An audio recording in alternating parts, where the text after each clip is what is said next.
And welcome back to Fox 5 News on the Hill. You know, the president officially recognized Israel's sovereignty over the Golan Heights in what will have an impactful impact on the peace process in the region. We have guest experts on this morning. Joel Rubin is a former Deputy Assistant Secretary of State under President Obama, and Alan Rockin is the director of the American Jewish Committee. We appreciate both of you coming in this morning. Joel, let me start with you.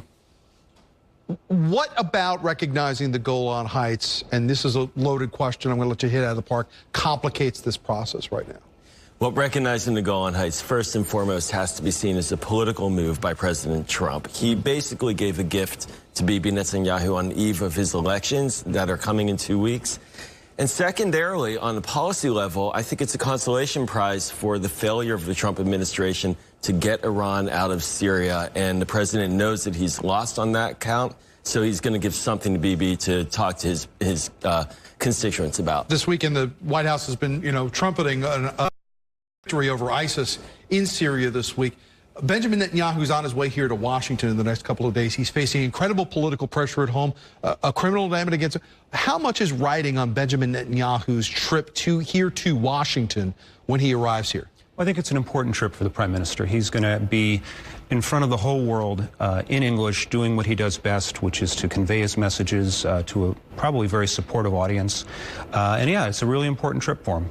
What about the Benjamin Netanyahu-Donald Trump relationship is something that he's able to bring back to Israel to bolster his position there? Well, it's definitely a campaign stop here. And when he goes with President Trump in the White House, he'll be seen by Israelis as fomenting a very strong pro-Israel position on Jerusalem, on the Golan Heights. Israelis generally support those issues, but that doesn't mean it's good for the United States. The debate over Israel in this country has actually become a debate right now, which is remarkable because there was always kind of one voice in American politics when it came to Israel. We've seen fissures open up. A Democratic congresswoman making anti-Israel remarks. The president saying that the Democratic Party is anti-Israel.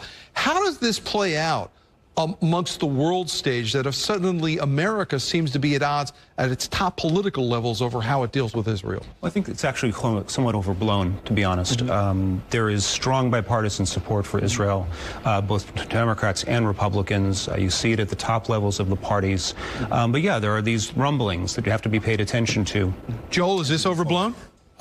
It's being politically manipulated by President Trump. He's trying to frame Democrats as an anti-Jewish party, whereas 80% voted for Democrats in the last election. So it's not overblown, but they're trying to use it politically. We're going to have to leave it there. Joel and Al, we appreciate you coming in and joining us with it. A lot to watch when Benjamin Netanyahu